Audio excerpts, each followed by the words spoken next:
Hey y'all, Crystal here. Just quickly going to show you how to work into the back loop. I've got a row of single crochet and I'm going to work into that loop furthest away from me. That's the back loop. So just insert your hook into the top of the stitch and go under that back loop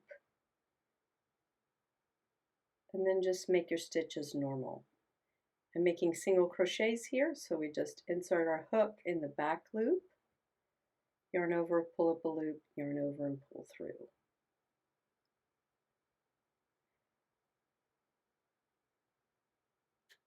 When you use the back loop like this over and over in these short rows, we can make up a little stretchy ribbing like for hats and cuffs.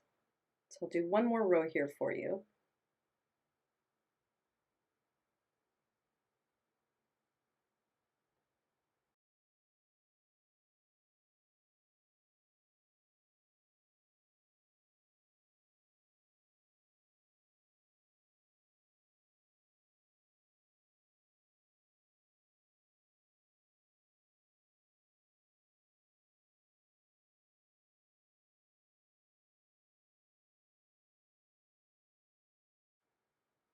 And that is the back loop. You can see it stretch there when you get several rows worked up.